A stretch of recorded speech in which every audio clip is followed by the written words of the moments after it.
Hello and welcome. My name is Lara Keenan. I am the Governance and Management Consultant for the Vermont Department of Libraries, and I am giving a presentation on trustee duties and responsibilities. Thank you for joining me. I start off my presentations frequently with this slide because I did not know this language existed in the Vermont state statutes before I became an employee of the Vermont Department of Libraries. What I love about this language is that it shows that the state legislature has declared that free public libraries are essential, not optional. And that gives me goosebumps because it points out that our government recognizes that the existence of free public libraries is really essential to our democracy functioning properly. And so it really is a big statement about the importance of the work that library trustees do in volunteering for their communities for this essential resource. Today we're here to talk about trustee roles and responsibilities, and I often get asked, what is the primary duty of library trustees? And I always say it's the well-being of the library as an institution. And so when I do my consultant work and when I'm answering questions, this is what's at the forefront of my brain every time I answer a question. What is in the well-being or the best interest of the institution in the long term? If it's a conflict of interest question, if it's a policy question, if it's a management question, whatever we're talking about, this is my focus. What's in the well-being of the library? Now, what does that mean? Well, the first thing that I point out quite a bit is that it really requires the trustees to understand their community and its needs, however you define community. It can be just your local taxpayers. You might have more than one town paying taxes to your library. It could be commuters. Whoever you define as your community, it's important for the trustees to understand all the aspects of that community and what it needs. And this will require the trustees to think about which sections of the community they're personally connected to, which sections the board is connected to as a whole, which section the director is connected to, and then which sections they don't have any personal connections to. So how do they ascertain what those needs are and respond to those? It's also important for the trustees to understand the laws that apply to public libraries in Vermont and to understand that they need to avoid conflict of interest or even the appearance of conflict of interest whenever possible. I really emphasize this because there are a lot of laws that apply to the work that we do in public libraries, and we really depend on the good graces of our taxpayers and donors, and we want to make sure that they never, ever doubt what we're doing with their money. And so conflict of interest really needs to be addressed and avoided so that taxpayers and donors don't think that trustees are benefiting personally or financially from their work as a library trustee. It's also important that library trustees exercise discretion outside of board meetings and respect confidentiality. Now, the board meeting, the real power of the board meetings is when all of the trustees come together and really hash through complex governance and management issues of their library as a board and come to a decision. And that discussion is vital to the board functioning properly. And then the board takes a vote on the issue, and that vote is the voice of the board moving forward. And it's important for the trustees to be committed to that the discussion really happens, the vote happens, and then the results of that vote is what goes out into the community.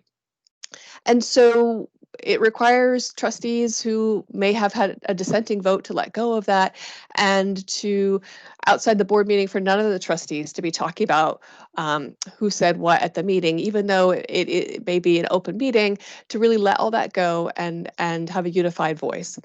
But also, it's important to respect confidentiality. So the board may go into executive session for certain defined rules as laid out in open meeting law. And when you're in that executive session, what's said in that executive session is confidential and is not to be revealed outside of the executive session. It is important, again, to keep the well-being of the library at the forefront of our brain, and so we need to put aside our personal agendas, if any, when we're making decisions for the library.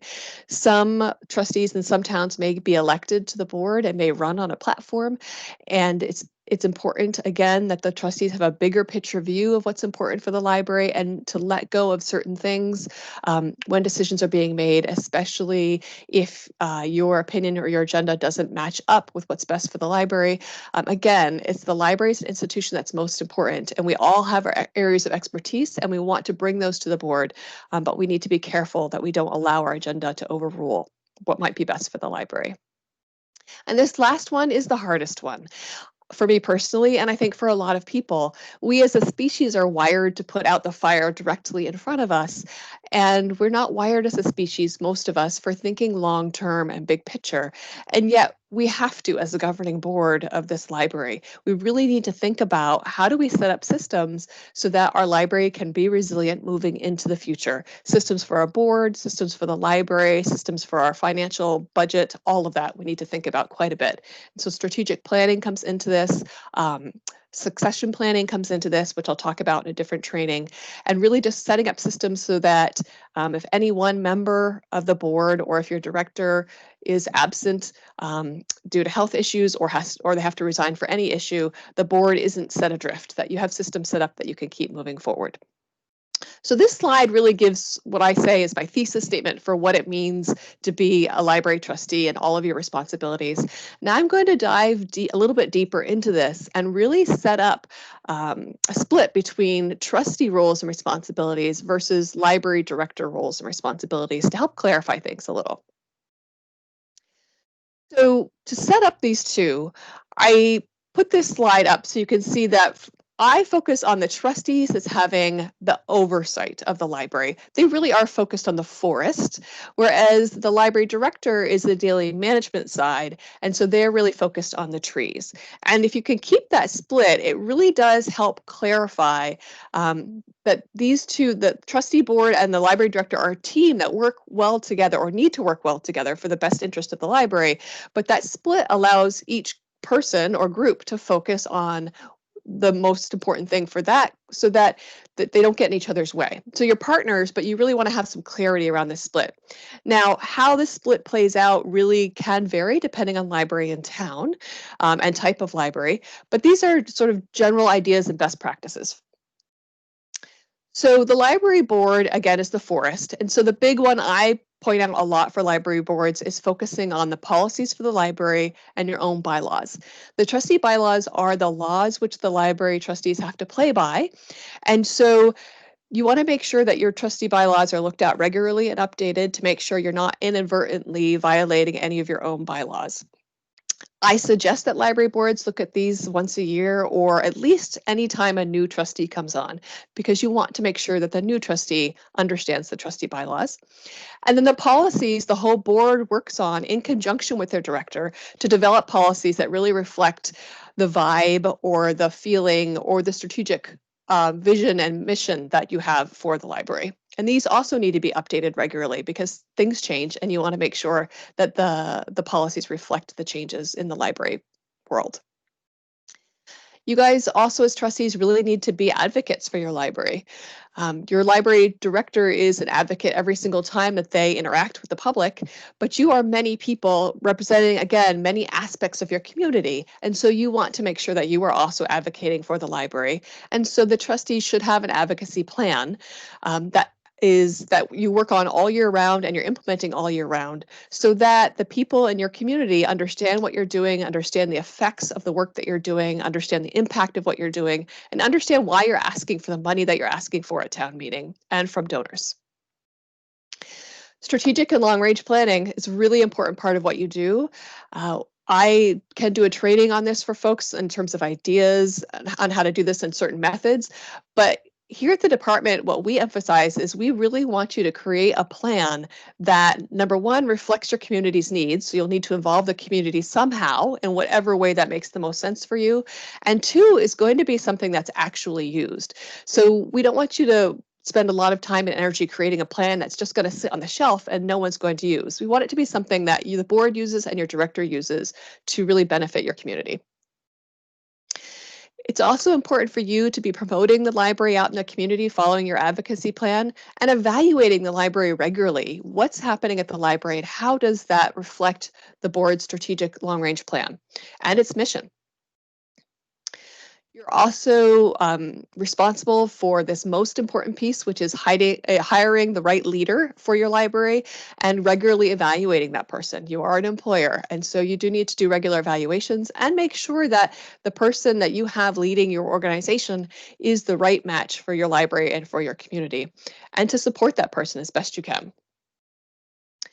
You are also responsible for coming up with the library budget and looking at alternate funding sources and figuring out, how does your budget reflect your strategic plan, your goals for your library, and how do you defend that to funders, both donors and taxpayers?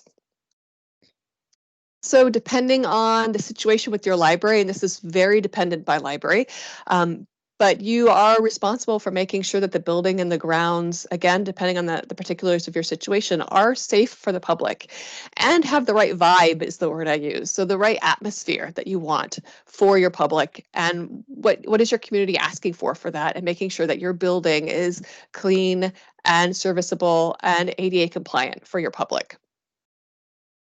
And you also are the community link. Now, not every library board requires their trustees to live in the towns that they serve, but most of them do. And oftentimes your director may or may not live in your community, but you all likely do. And so you are many different links to many parts of the community, as I mentioned before, and just making sure that you realize that and act on that in terms of all of these different duties. So hopefully you see how these are all very big picture items. And now I'm going to dive deeper a little bit into the director's items just to form a contrast for you. And again, the director is the daily management aspect of this partnership. And so the director really does focus on the daily operations, making sure that when your library is open, the lights are on, it's safe, the heating or the cooling is working, that the sidewalk, making sure that gets shoveled if that's necessary in the winter, and also doing that daily budget management for you. So you've set up your budget with your director, and you've set out different line items for different expenses, and your director manages that for you based on the needs of the library and the priorities that you have set up with them. They're also the ones primarily responsible for interacting with the staff. Again, this is dependent on library, but we encourage you to think about you being the boss as a board, you being the boss of your director, and then your director being the boss of the staff and the volunteers, and having a system set up so that those staff and volunteers aren't necessarily coming to the board except for very specific reasons, depending upon your personnel policy. But let your director really be the one managing the staff and volunteers so that you don't step on their toes or muddy the waters in terms of line of authority. If you're a municipal library, oftentimes the staff go to the director first, and then if they need to go beyond the director for some reason, for some issue, they would go to the HR department of the town. If you're an incorporated public library, hopefully you have an HR committee or you have a very specific line of authority set up in the grievance policy so that if staff need to go past the director, they know specifically who they should talk to on the library board. Your director also connects the public with information. That is a large part of what library directors do and a large part of what libraries do. So they're the ones responsible for connecting your public to information, be it through your materials or your website. They're selecting materials. So the library board sets up a collection development policy that helps guide the library director in selecting the appropriate materials for your community.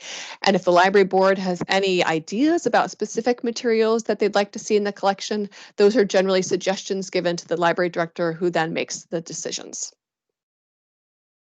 The library director also tracks materials and members, making sure that your materials are being circulated and coming back, and making sure that the membership of your library follows any policies you've set up around that. Again, speaking of policies, they implement the policies of the board for you. They keep and report statistics, so to you, circulation statistics, budget statistics. They also do an annual report for the state to help us get an idea of libraries in Vermont. And then they keep you informed about trends in the library world and then those implications for your community. Does it make sense? A certain trend that may be happening that may be what the world is talking about in terms of libraries.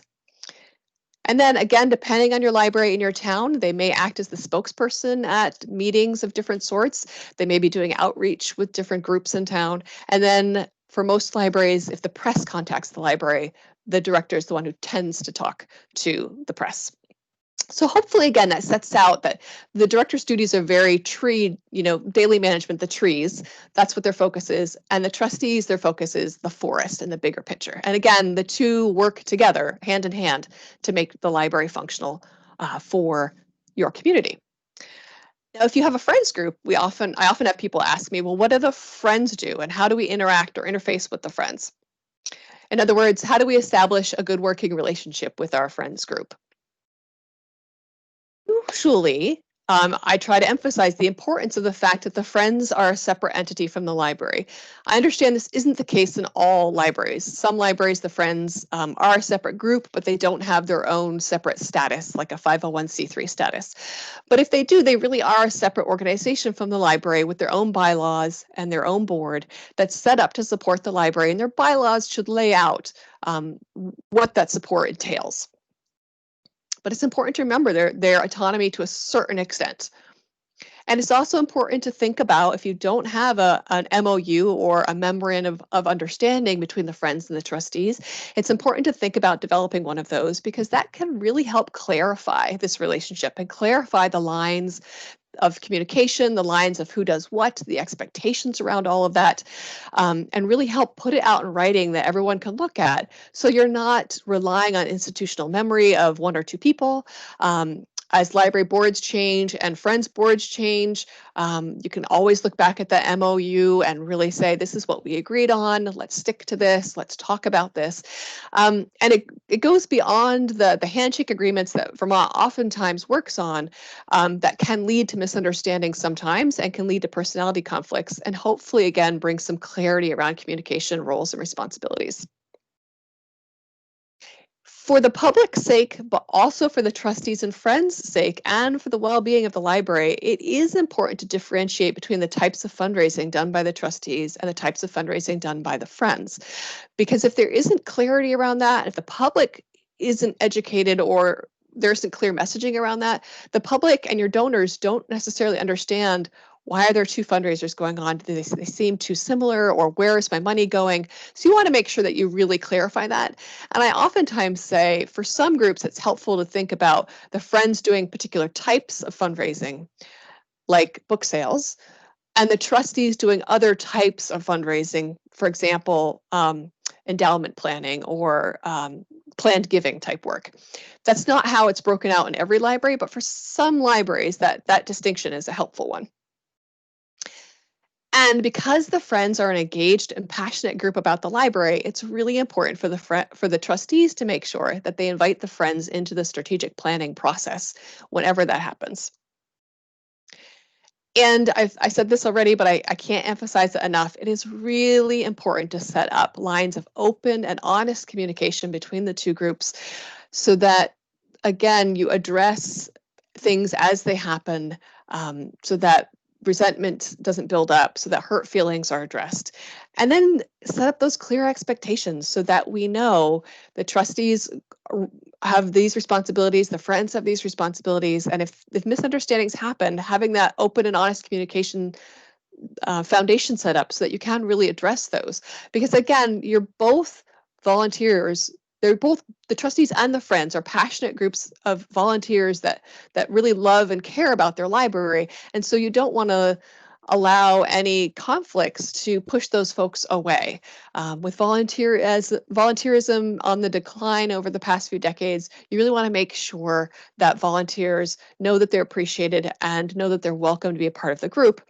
And so that's where this last one is really important. Expressing sincere appreciation for the Friends group is really important, and expressing it not only sincerely, but in a way that they will appreciate, so that your appreciation is understood and heard as appreciation and not dismissed. So hopefully this slide helps with thinking about how to work with Friends. And you can move forward with that. And I also have more resources on this, so feel free to contact me with additional questions about that. So now for some ongoing trustee duties that I didn't cover before. I have a few different batches of slides about this. So it is important for trustees to prepare for the board meetings, attend, and participate. The real power of the board comes when the entire board of trustees comes together with all of your life experiences, your areas of expertise, your talents, all of your attributes to come together and hash through issues together. That's where the power comes from. And so if any one person is missing for a board meeting, the power of the board is diminished by their absence. And so it's important for the trustees to make board meetings a priority and to attend as many as possible, if not all. And it's also important for board members to prepare for the board meetings ahead of time so that you can come to the meeting and really respect one another's time and really do the discussion that's necessary to happen at the board meeting. So the example that I emphasize with this is when you send out the agenda, make sure you send out materials to your members, and members, make sure you look over those materials prior to the meeting so that you're not wasting precious board time reading things that could be read ahead of the meeting, like agendas or meeting minutes or treasurer's report or director's report. Hopefully all of that stuff is distributed and read ahead of the meeting so you come to the meeting with questions and ready to engage on the agenda items. Again, it's important to know the legal stuff, state and federal and local laws and the American Library Association ethics and guidelines. It's important to know all of that to make sure that you don't inadvertently break any laws or make any missteps. Because there are, like I said, as employers and as people who are entrusted with public funds, there are a lot of laws that apply to you. And I can go over, when I do these trainings in person, oftentimes I go over a list of laws to think about, and that list of laws that govern your work is on our website in the trustees section, so you can download that and check that out. It's important to support your library and to support the services, to visit the library when the library is open, to attend programs either in person or online, observe what's happening, and assess how is what I'm seeing and what I'm experiencing reflecting the mission of our library and the strategic vision and our strategic plan.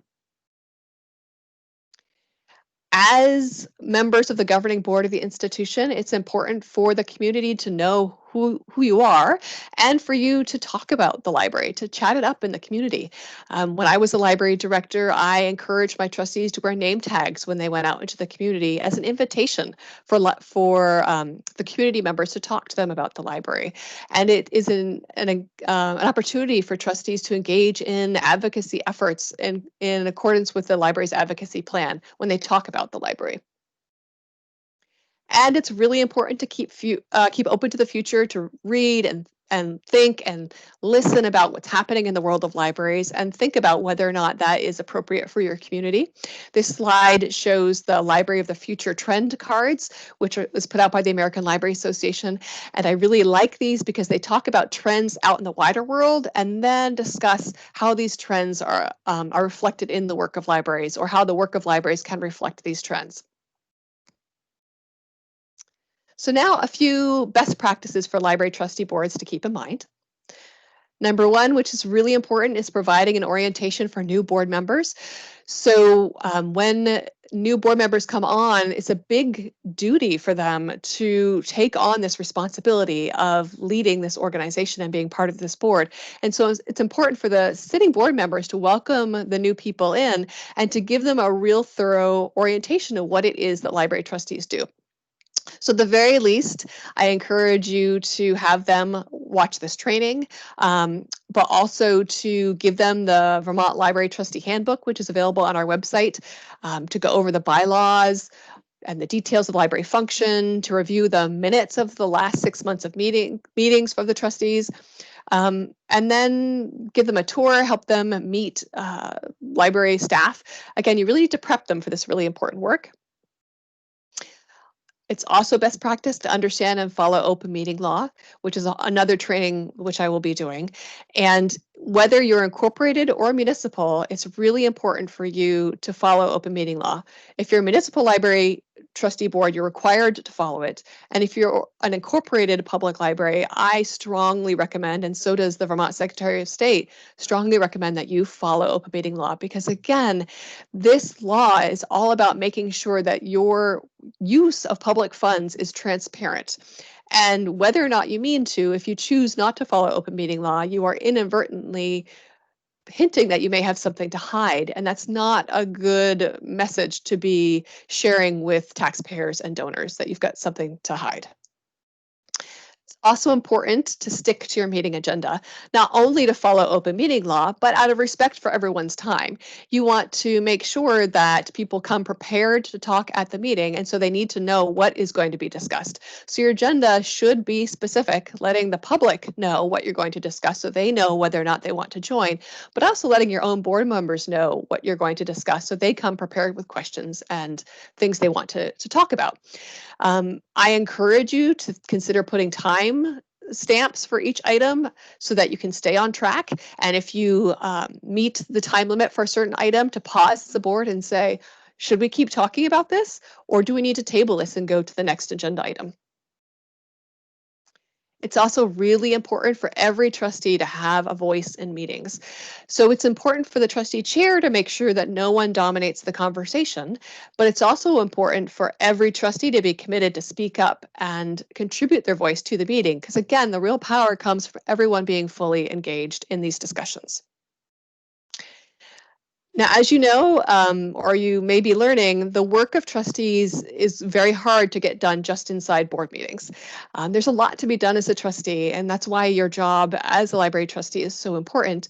And so it will require you to do some work outside of board meetings, be that prepping for board meetings, be that subcommittee work, be that advocacy work, whatever it is. It's important for you to think that your commitment to this board is not just one meeting a month for however many months your board meets. There's also work to be done outside of the board meeting.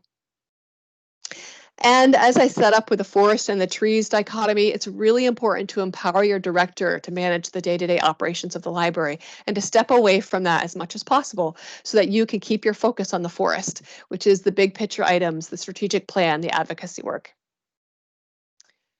And it is really important for the board to provide a unified vision and mission for the library, because you want the public to understand that the board has a vision, a guiding vision for this institution that the public can buy into and latch onto. Similarly, the board needs to have a unified voice in the community so that the community doesn't doubt what the board is doing or doubt that the board knows what it's doing. And so this requires, again, for the meetings to be the place where you really hash through things and vote, and your vote is the voice of the board moving forward. And it's important, lastly, to make sure that you don't forget that you represent the library in your community. So as you walk around as a board member, you are a representative of this institution, and it's important to keep that in mind in what you do out in the public. So I'd like to end, thank you for joining me. I'd like to end on a few notes here and a thank you. The work of the library trustees is really vital to our democracy, as I started out this presentation saying. Libraries are vital institutions for democracy to function properly. People need access to information, and you, as the governing board, ensure that that happens. The work of library trustees is vital to our communities. Libraries are community hubs. They are where people, no matter where they come from, what walk of life, can come together and have free access to information and resources and community building activities. And so libraries are essential community builders, and the work that you do helps to make sure that that happens. Libraries are vital to our citizens. They need access to that information and help, and you help ensure that. So thank you so much for the work that you do for Vermont, for libraries, and for your community. If you have questions or if you'd like to follow up, please feel free to contact me. This is my information on the slide. I appreciate the fact that you joined me today, and I encourage you to join me for future trainings and to email me if you ever have questions, call me, or reach out and invite me to join you at a trustee meeting. Thank you very much.